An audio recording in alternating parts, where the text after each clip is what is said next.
सद्गुरुदेव भगवान के चरणों में नमन करते हुए जितने भी श्रोताजन जुड़ रहे हैं उन सबको नमन करते हुए भर्तृहरि जी महाराज का नीति शतक का 18वां श्लोक है कि दाक्षिण्यम स्वजने दया परिजने साठ्यम सदा दुर्जने। उन्होंने कहा कि धरती किन लोगों पर टिकी हुई है। बोले जिन मनुष्यों में ये सद्गुण होते हैं जो मैं बताने जा रहा हूँ, ये धरती उनके ऊपर टिकी हुई है। ये संसार, ये समाज उन्हीं के ऊपर टिका है। वो नहीं रहेंगे तो धरती नहीं रहेगी। बोले कौन से लोग हैं वे, उनमें कौन से गुण होते हैं? तो कई गुण उन्होंने गिनाए। बोले दाक्षिण्यम स्वजने, जो अपने संबंधियों, अपने परिवारीजनों, अपने मिलने जुलने वालों के साथ जो हमेशा अच्छा व्यवहार रखते हैं।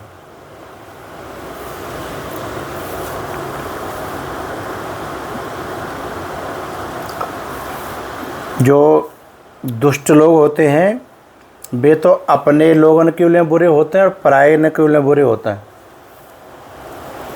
और जो दुष्ट होते हैं ज़्यादा, वे भले ही परायन से एक बेर के लिए मीठी बात कर लेंगे, लेकिन अपने इनके तो वे हमेशा दुश्मन ही बने रहते हैं। लेकिन जो अच्छे लोग होते हैं उनके लिए बता रहे हैं ये कि अपनों के साथ में जो सद्व्यवहार करता है, मीठा व्यवहार करता है,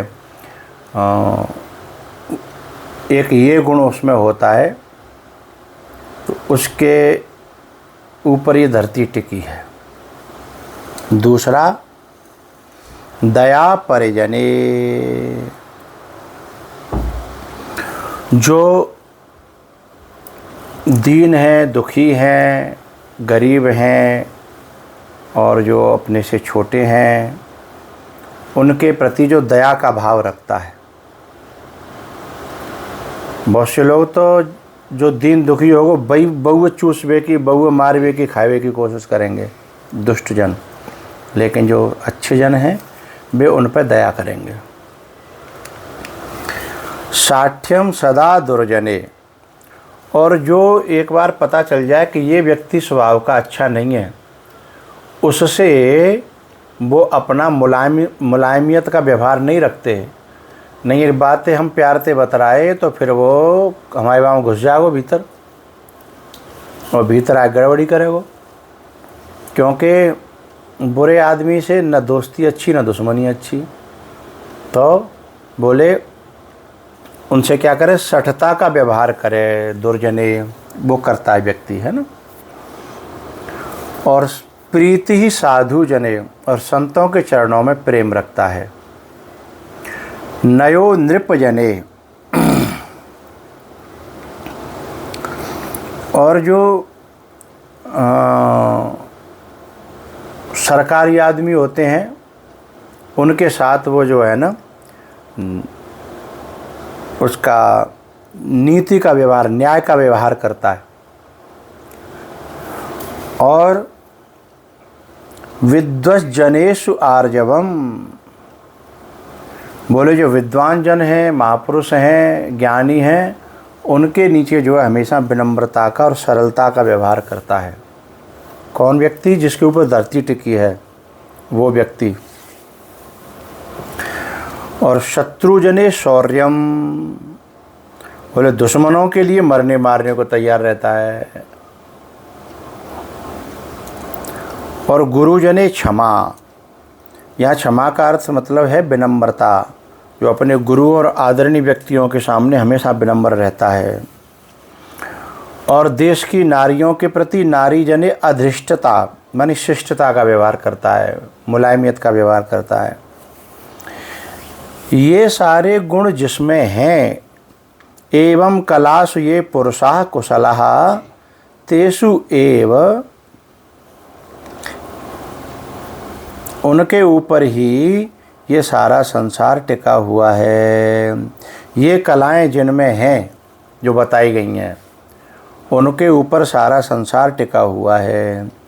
तो ये कला वाला व्यक्ति बड़ी मुश्किल से मिलता है, और यदि मिल जाता है तो समझ लो वह व्यक्ति आदरणीय है ना। दूसरा, इसी से मिलते जुलते 2 श्लोक और हैं।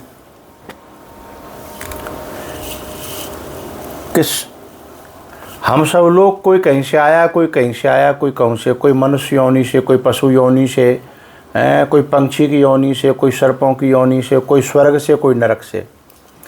तो पीछे से हम जिस योनि से आए होते हैं, बाकी लक्षण आदमी में होता है। कोई सांप की योनि से आया हो तो वो बात बात में फुसकार मारे हो। अभी नाग पंचमी निकल के गई है ना, तो एक आदमी जो है ना, बाहर से 1 गिलास हम दूध लायो और अपनी घरवाई से कह रहा हो कि ले जी दूध पी ले जल्दी। बोले मुझे दूध पसंद नहीं है। अरे बोले क्यों पसंद नहीं है?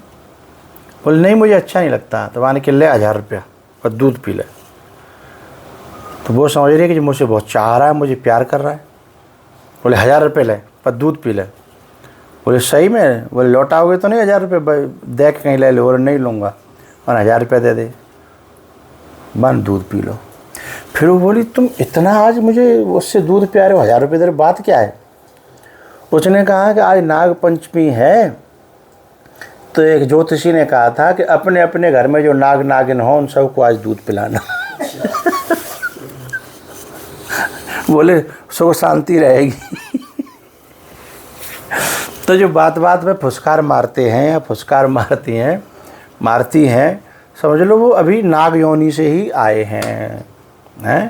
बहुत से लोग हैं ना, देख कोई बात पर लात मारेंगे, जाको मतलब वो गधा घोड़ा की योनि से आए हैं। बहुत से लोग जो है ना, अलग अलग आदतें जो है ना, अलग अलग स्वभाव से। अब इसमें बताया चाणक्य नीति के 2 श्लोक में बोल रहा हूँ। एक है 7वें अध्याय का 16वां और एक है 7वें अध्याय का 17वां। उसमें क्या है, एक व्यक्ति स्वर्ग से आया हुआ है, उसके लक्षण क्या हैं, और जो नरक से आया है उसके लक्षण क्या हैं। स्वर्ग से जो व्यक्ति आया होता है उसके लक्षण होते हैं, स्वर्गस्थितानामिह जीवलोके 4 चिन्हानि वसन्ति देहे, दान प्रसंगो मधुरा च वाणी, देवार्चनम ब्राह्मण तर्पणम च। 4 चिन्ह बताए।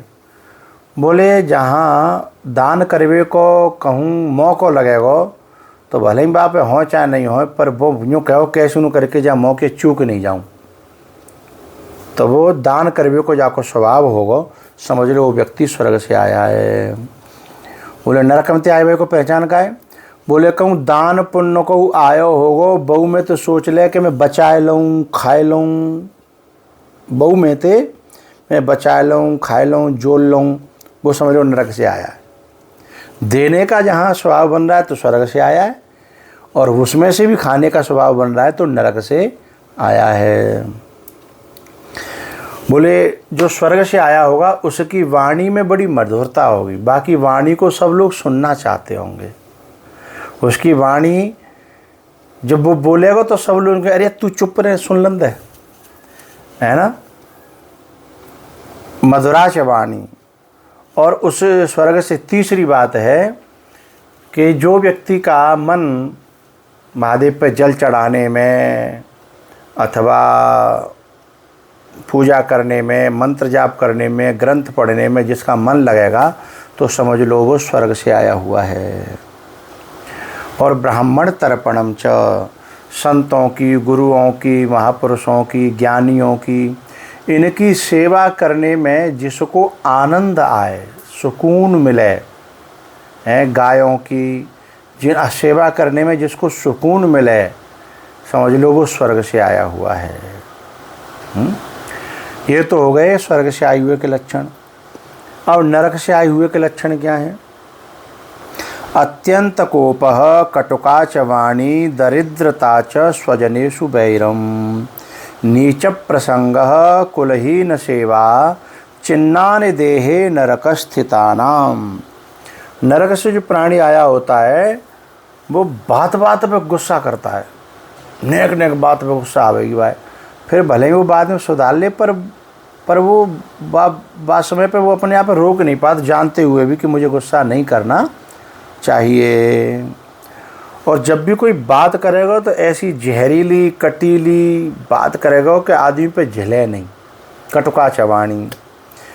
और तीसरी है, वो व्यक्ति जो है धनवान नहीं बन पावेगा, कितने माल लावे, कितने पैसा जोड़ ले। अब ये डकैत चोर होते हैं, कितना चोरी करते हैं, एक एक रात में कितना लूट के लाते हैं, लेकिन कहो पैसा भाई नहीं भाई। तो दरिद्रता च। और आगे वाला है कि जो नरक से आयो होगो वो अपने ही परिवार के लोगों से दुश्मनी करेगो, अपने ही बाप ते करेगो, अपने भैयन ते करेगो, अपने चाचा ताऊ ते करेगो, पूरे परिवार में का हुए सुखी रहन नहीं देगो। हर एक परिवार में जैसे लोग मिलते हैं।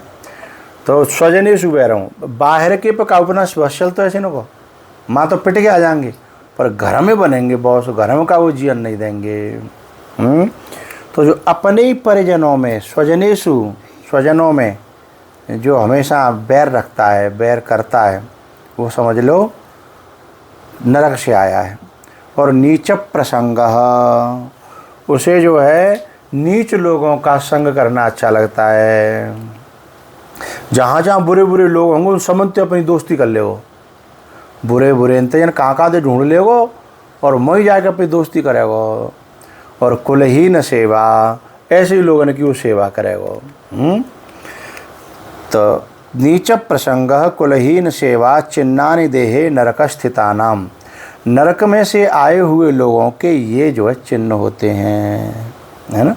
स्वर्ग से आए हुए के अलग और नरक से आए हुए के अलग। तो ये जो है मैंने भर्तृहरि का नीति शतक और चाणक्य नीति के 3 श्लोकों का भाव आप सबको बताया। और जो लोग ये बात तो यहाँ पूरी हुई, जो लोग बद्रीनाथ के लिए जा रहे हैं उन लोगों को 18 तारीख को सुबह 8 बजे तक आ जाना है हरिद्वार के रेलवे स्टेशन पर। हरिद्वार में रेलवे स्टेशन पर इकट्ठे होना है, फिर वहाँ से आगे बढ़ेंगे। और जिनको बस हरिद्वार से बद्रीनाथ के लिए बस में जाना है, टैक्सी में जाना है, जो हमारे भक्तों की इकट्ठे हो रहे हैं वो, तो वो पहले से ही हमारे जो है ना केला प्रसाद के नंबर पर संपर्क कर दें, उन्हें बता दें कि हमारे इतने लोग हैं, जिससे कि उन्हीं उसी प्रकार से बसों की व्यवस्थाएं की जाएं। और जिन पे उनका नंबर न हो तो जो नंबर हमारे YouTube पे नीचे पड़े हुए हैं उन पर संपर्क कर लें, जिससे उनको बता दें, जिससे वो उसी हिसाब से इंतज़ाम करें। रेलवे स्टेशन पर 18 तारीख को सुबह 8 बजे हम सभी इकट्ठे होंगे। तो बस इतना ही। जय श्री राम।